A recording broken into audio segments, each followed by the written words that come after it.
Molly Jacob here, Hot Seat, Free Swazi Movement. Right, Maswati, as always, every week we bring you something. We bring you somebody who will talk and discuss, and we discuss about Emma events as Eswatini. We will analyze, we'll get opinions, and we will ask very, very tough questions.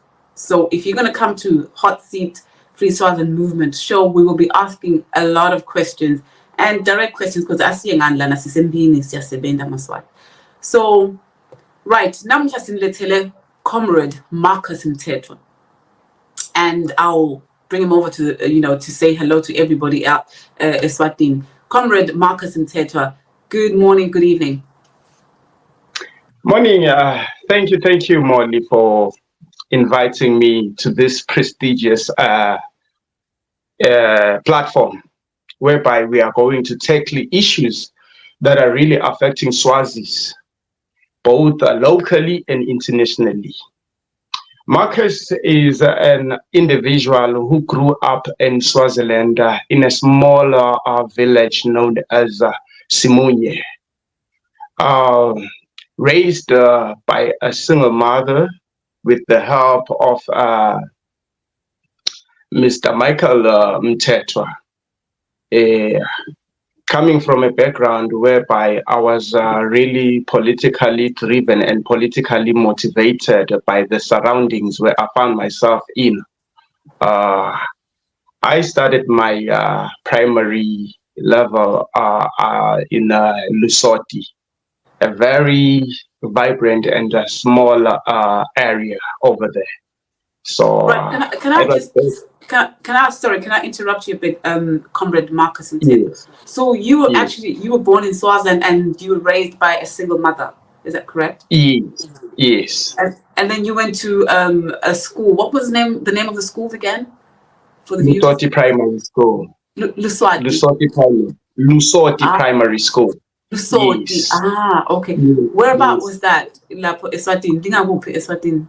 It's in Simunye. It's actually a place where they grow sugar cane. So that's your background. Tell us your childhood. That's your childhood background. How did you grow up? I know you already started talking to us about that, but you can continue. Yes, both my parents met in Simunye. So they fell in love and we ended up being the end product. Yes. I come from the Mthethwa clan, a very powerful clan which were actually closer with the royal family. So we are interrelated only up to a certain extent. Growing up, learning new ideas, meeting different people who were really interested in mobilizing and changing the political background and the structure of Swaziland. We were exposed to different things growing up in Simunye. There were some extracurricular activities there which really motivated us and inspired us to see different things. We were so lucky. I think I wouldn't say look down upon that environment where I grew up in. We were exposed to different things, We were so lucky in such a way, yes. In such a way that we had encountered different things which changed us. And also Comrade Marcus, when you say different things, what do you mean? For the viewers, they would like to know, what is it? What kind of different things did you get exposed to growing up? Being a boy coming from a single, coming from a household which is organized by a matriarch, you experience different things when you are growing up. You learn new ideas. You also exposed to a different environment in such a way that when you are growing up, you encounter certain challenges, Right. both politically, economically, the list is endless. Yes. Because you must have had a lot of hardships. You've spoken about economically, like money wise. What kind of scenario could you bring forth, discuss, like what maybe education, maybe fund, what kind of money issues did you come across? My mother was a bartender. She had to do everything for us. My father paid our school fees, so all the necessary requirements for a child to be brought up, came from my mom. She Right. contributed a lot, she did everything. Yes. But Right. overall, I had a very, very wonderful upbringing because she provided everything that I really needed. You know, I had a I had plenty of opportunities. I wouldn't like I wouldn't lie about that. I had plenty of opportunities. Growing up in Yes. that small East neighborhood, we were And exposed to different things. Simunya is where the sugar cane is. So there's a lot of Europeans there. So the schools and it's more developed than other areas. Am I correct? Yes, yes, you are right. Right. It's a very, very wonderful place, more especially to raise a kid, because we are exposed to different extracurricular activities. I started playing cricket at a tender age. Right. We were exposed to different things. We went to inter schools, whereby we would compete with different schools, you know, just to mingle and also to broaden our horizon. And that's It was very, very and wonderful. Conrad and Marcus, and that's just your mother was a single sort of like she worked as a bar lady, and she was able to Yeah, provide everything for you guys, regardless. everything. I'm not sure he was paid that much, but that's really really interesting. So we're going to move forward and talk about your political affiliations and Yeah.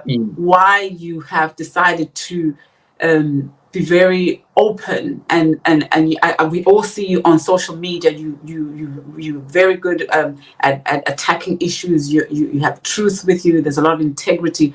What is it about politics? How did you get into politics, especially Swazi politics? Because we're here discussing the issues of King Mswati.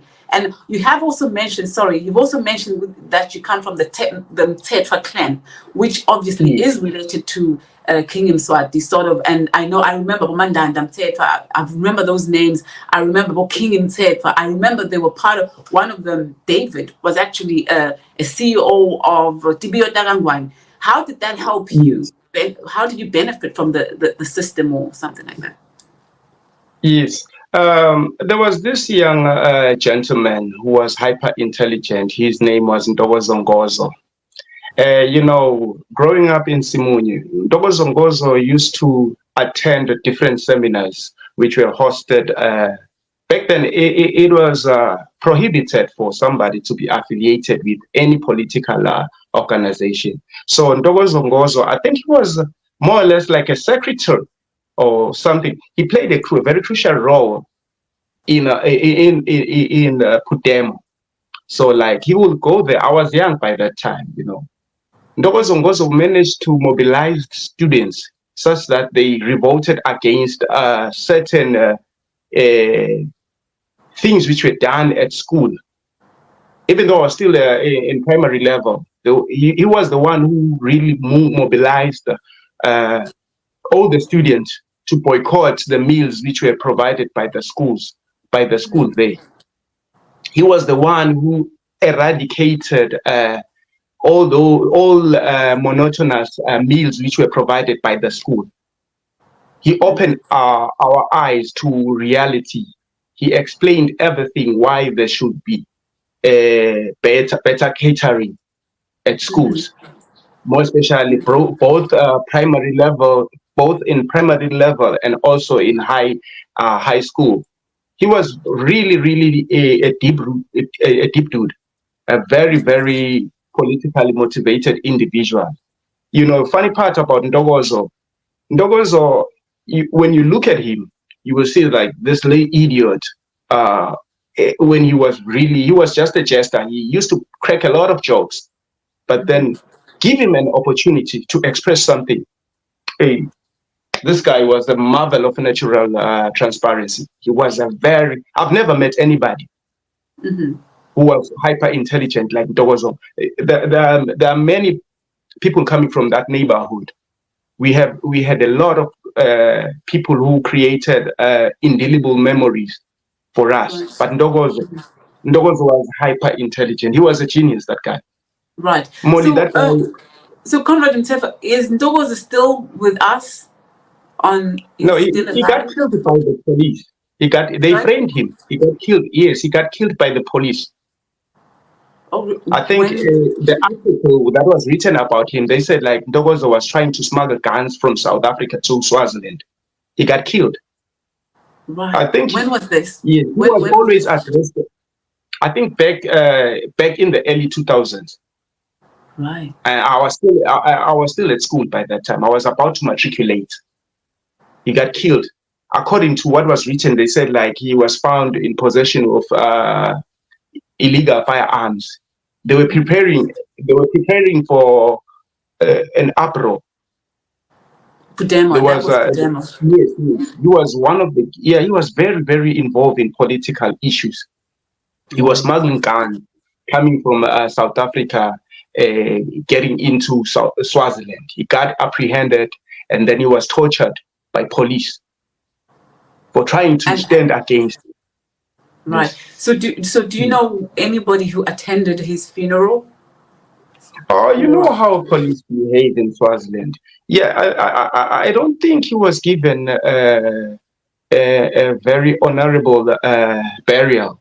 You know, the very same thing that they did to the comrade Mlando. That's how they treated him.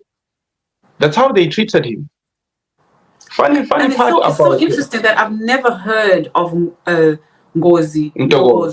Yeah, I've never heard of him, and it would be nice for someone to find out what really happened, so and investigate what really happened, so that people can know about him, because you speak so well. Molly, they framed him. So who do you think framed him? I think you know the strategy of Swazi police. They look for simplest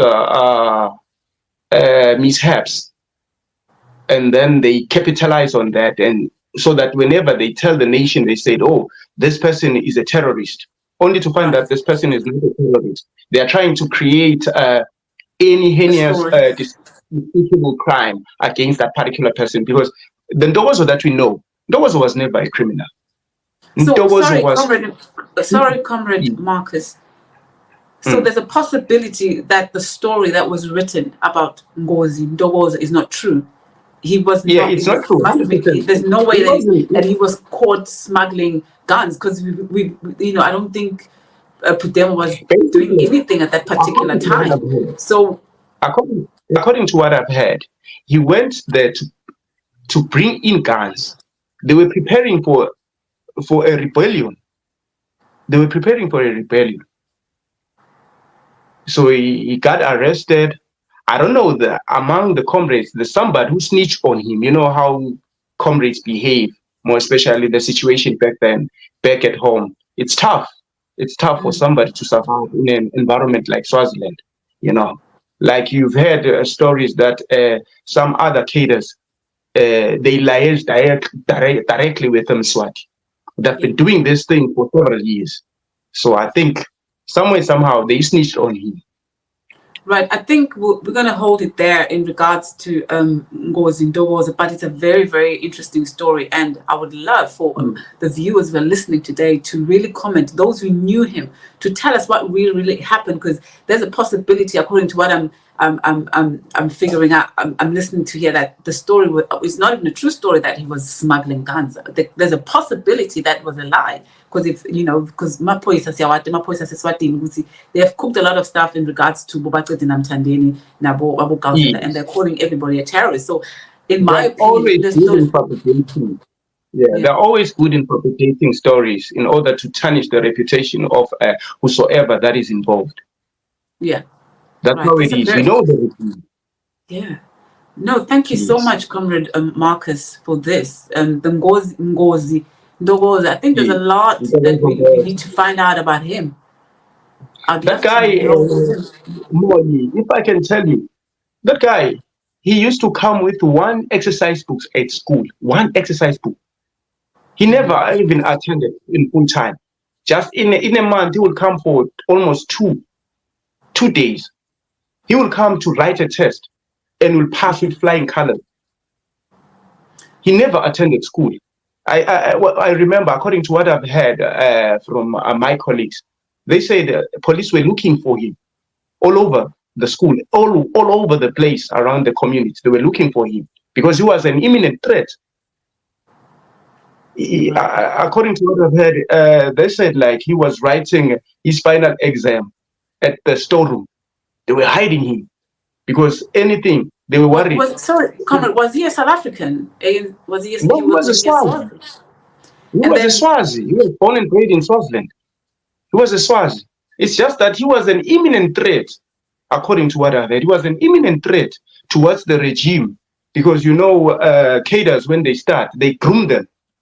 Once they see that you have got a potential, you are going to revolt against the government, they make sure that they stop you from doing that. Right. They always try by all means to follow up because among, there's a saying that there's a Judas in every crew. That's a fact. So, Comrade Marcus, you think that he was a snitch? There was a snitch. Someone snitched on him. And I would love, like I said, I'm going to go back to, we need to really look at Ngozi Ndogoza's story so that Swazi will know about people like him. Because if he motivated you, influenced you to actually human rights, he actually stood up for you guys, for my meals, to say, we're not going to eat this, boycott, according to what you said. I think a lot has to, I'm going to talk to the viewers, if you know anything about Ngozi Ndogoza, please do write something or go to our inbox and just tell us a bit about him, because people like him, they need to go down in history in Swaziland, because it's like they're forgotten. So when a person comes up with a story that is like that, we cannot forget people who started before us.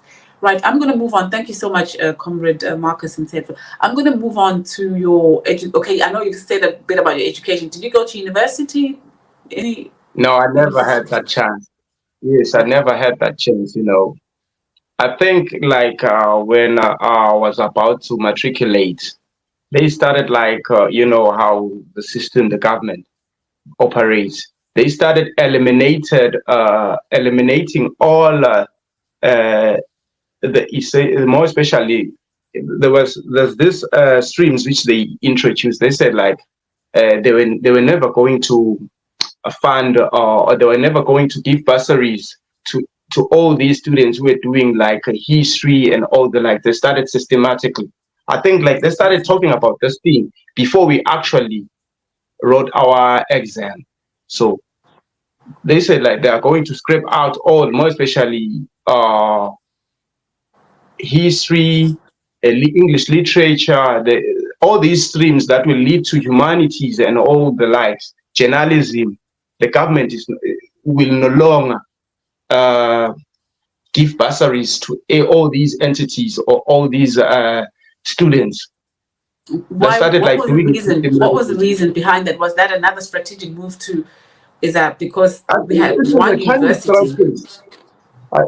It was a cunning strategy to demoralize, not even to demoralize, just like to lessen or to diminish the number of students who will be like anticipated to go there to enroll to any university like that. This was just a strategy.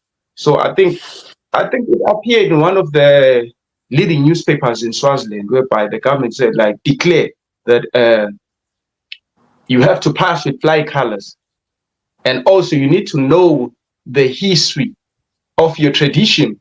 That's how it started. They started like this thing was done systematically. So all these students who, like most of my friends, we started talking about that. I think like it was I was having my crew. We started like talking about that. We said like, okay, looking at the situation it is right now, basically, do you think there's a future for teachers in Swaziland? I think like we were having a study group. We starting to analyze everything. Say, looking at this, and a good friend of mine. I think he was in St. Joseph, because when we were really studying, we were forming groups. We started like talking about the issues of politics. What must be done to improve the country. What is it that is really delaying transformation in Swaziland?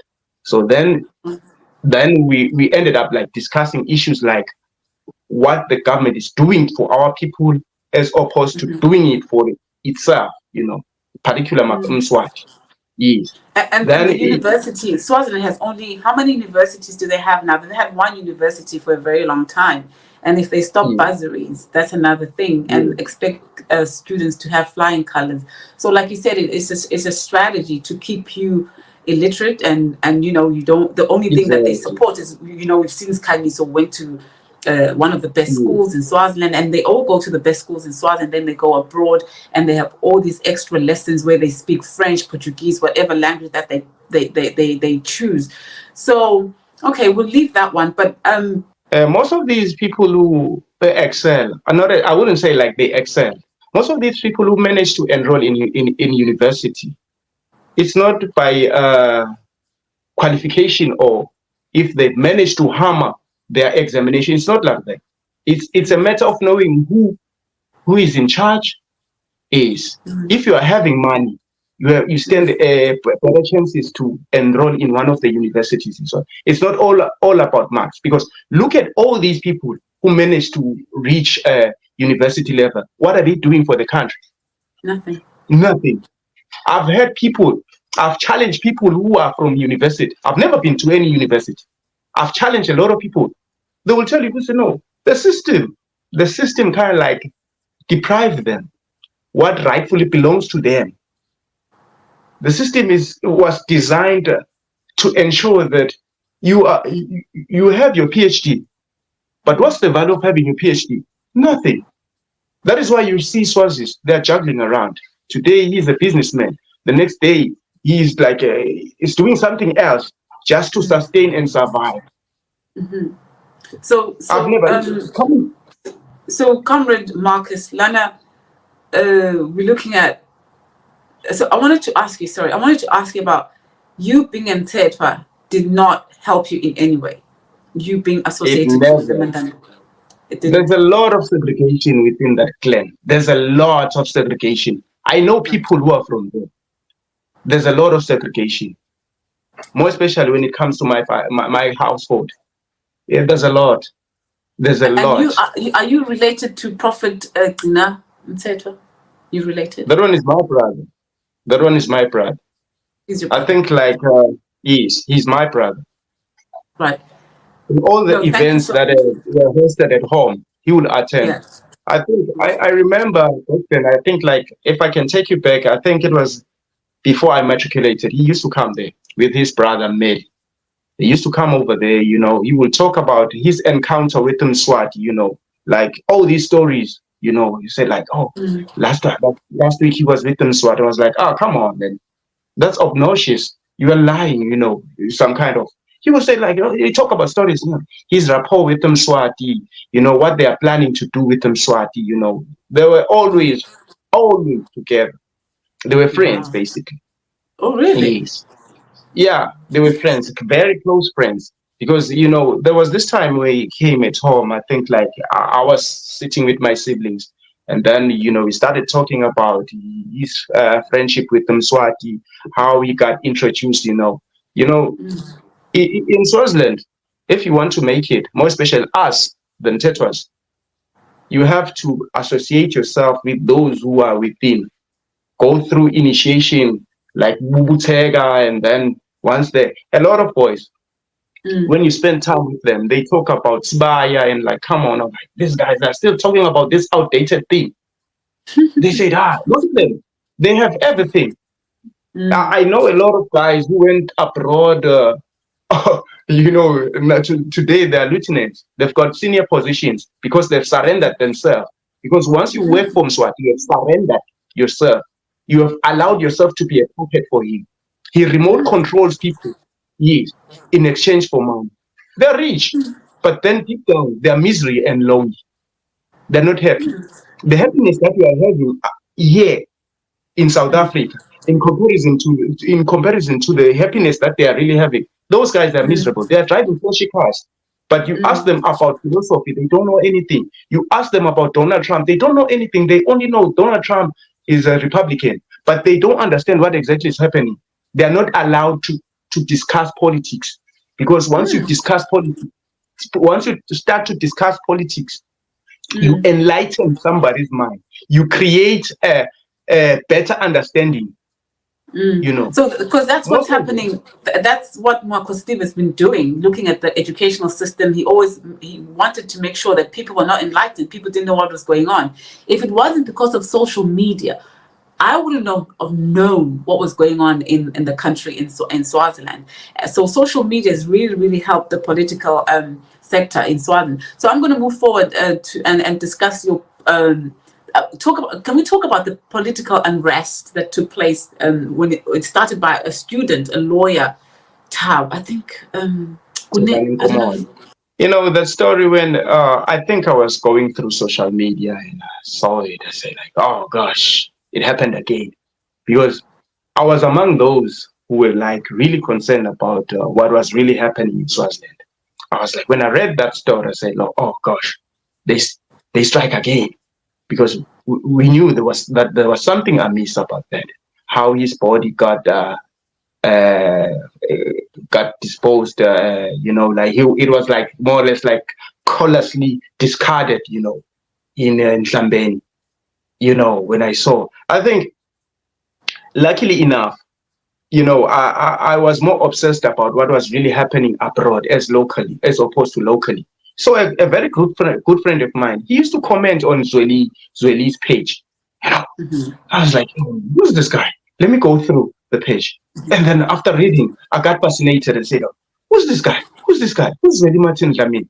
And the more I perused all his article, that's when I decided, no, this is my calling. I've been waiting for this. I've been praying. Because when I left Swaziland, I said to myself, when I come back to that country, I'll come with my people to come and dethrone that kind of man who's sitting at the position, at the throne. So after reading that article... Sorry, comrade, can you say that in Siswati, just what you just said, and speak to the camera? Yes. What you just said. Because I'll come back. The statement that you made and the declaration that you made, could you just declare it and say it in Siswati?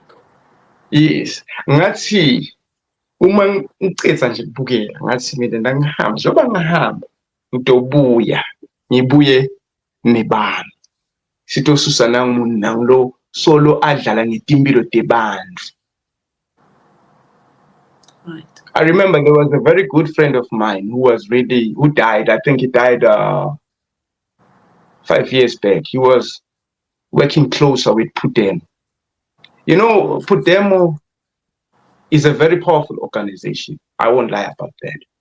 But to have access, the whole platform and the whole organization, it's very hard. They always try to prevent whosoever that will come in. I don't know, maybe it's how they were trained. They are so recalcitrant. They refuse to embrace somebody. It's like they always try to protect one of their kind. So this guy... Can I interrupt you there? You just said Yes. something really, really interesting, because this is where everything is. The unity, Yes. where new Yes. parties were given birth to Okay. during this Yes. uprising. And they could not accept Iswalimo. We are in this mess where we cannot move forward because we have a problem with unity, where they cannot embrace new people, new ideas, and change with the times. Because that's a huge challenge. I just want to, from that description, what is Yes. stopping? Do you think it's their training? You just said maybe you think that's how they were trained, that they don't embrace and bring people. It's like there's a secret. It's like a secret society. Do you think there's It's a something going on that we don't misconception. understand? Sorry? It's a misconception. It's a misconception. It's not like they've been trained. Somebody within who remote controls them. I'm 100% about that. Somebody who has powers. There's somebody, because according to the guy, he's no longer with us. He died, I think, like 5 years ago. Kenneth, I met him. Kenneth who? He said, like, Kenneth who? no, I can't say his family. It's Okay, just, let's fine. address him as Kenneth. Okay. He died. When he died, somebody told him, they said, this guy is from Swaziland. He literally came to me. He said, hey, brother, we are from Swaziland. Hey, there's this plan that we are trying to hatch. We are trying to create a very powerful movement that will liaise with Putem. He started asking me about Mario Maso. I said, yeah, I know Mario Maso. I've seen him in several occasions. Yeah, this guy he always comes this side. He's always with us, because Kenneth was part of the ANC Youth League back then. He was totally involved in all the unrest. He was apprehended, moving back and forth. It's just that, ANC, there's this tribalism that always kind of like segregate people instead of bringing them closer. He said, like, yeah, I've been to Swaziland. Yeah, I've seen a certain shop in Swaziland. He used to joke about that. He said, like, there was this shop in Swaziland. This guy kind of like sold his cattle so that he can really fund the development of that shop. He said, the name of the shop. He said, and then Kenneth will joke about that. He said, oh, that guy, he sold his cows so that he can finance the project. That's how it is. So he would tell me, say, no, you need to introduce yourself to Putem. I said, hey, those guys, they will never accept anybody. They will never accept you. They can take your ideas, but they will never accept you, no matter how hard you try.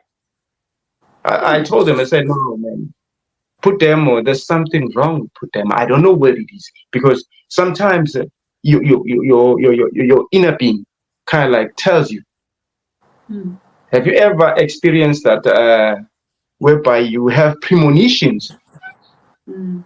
Something that tells you, before you could actually see an omen, you have premonitions within you.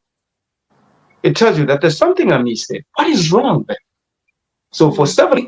Sorry, Comrade Marcus. So you think someone is controlling Pudemo, and for them to close up, and it's like there's some secret that they have. There's some stuff that is controlling. There's some person. There's a secret behind that organization, because that's what we most of the Swazis that we did a live yesterday with Mr. Ngozi analyzing Ipudemo and Imsebendiayo. And we are trying to figure out what is really going on. Who is Pudemo? Who formed it and who funds it? Not only who formed it and who funds it, but what is their agenda? Why is it so hard for them to work with other political parties? And now you hear on the show, you mentioning that they're very they're close knit, like they guard and anyone who tries to rise up. For instance, we had a comrade Masego. I happened to be in one of the meetings where he was with the British Union and the students from the UK who actually were affiliated to Swaziland. I got to meet him. We had a talk in one of the Zoom meetings. Masego is no longer. We don't see him. We don't hear anything about Masego, who was really, really outspoken. I know he was beaten by the police, but then that guy is a leader and is quiet. And I saw someone ask a question like, what happened to Kolani Masego? Why is Exactly. he quiet? What's going on? In every political organization, you need to know that once you are gone, there's a way of expunging. When I say expunging, they remove your legacy. Look at what is happening in ANC. Nobody talks about Robert Sibuko anymore. Yet Robert Sibuko was the backbone of ANC. Yes. Nobody's talking about Mangalis. Nobody. Just like how it is. Nobody's talking about Amos Mbes. We had to do that thing systematically. Nobody talks about these cadres, more especially the cadre, the comrade Turan Maseko. Nobody. That's basically what we were discussing yesterday, that Yes. the delay and the dialogue thing is a lazy Yes. approach. The You dialogue is cannot. very useless. It won't help us with anything. It's very useless. How do you sit down with somebody who has killed numerous people? How do you sit down and discuss with a cold-blooded killer? How do you do that? It's impossible. Remove the killer first, then discuss about the welfare of the ordinary citizens. Because we are talking about people. People in Swaziland, they are still eating locusts. They are on ARVs. They are still struggling. Mswati is enjoying cuisine. He's wearing Rollies, one of the extremely expensive wristwatch, wearing Espos Canyiso. He's wearing lingerie from Dior. You know, he just finished the 50 double 55 after killing people. Now he's flown private jet to New York. And there was a big cake. I'm not sure what Swazis really think. When will Swazis get angry? But we might come back to that one. Thank you, Comrade Marcus. They don't know what to do to come out from this situation. That's where The I want. outsiders will have more potential because the outside world is ready to listen to us. Oh, I think we're having an issue with our network. We're having a problem with our network. Load shedding in South Africa. Right. This is a very interesting discussion, and Comrade Marcus Mteshwa has said so many things, and most of all, we're going to find out whether we will get him back. But right now, I'll just reflect on this interview, Maswati. It's a very interesting interview. We will be bringing you a lot of intelligent young Swazis who are activists, who are involved in politics, who are concerned about the future of Swaziland. So it's very interesting. He spoke about a Comrade Ngozi, Ndogozo, how he was inspired by him, why he's doing what he's doing today. So the next question when he comes back will be a way forward. What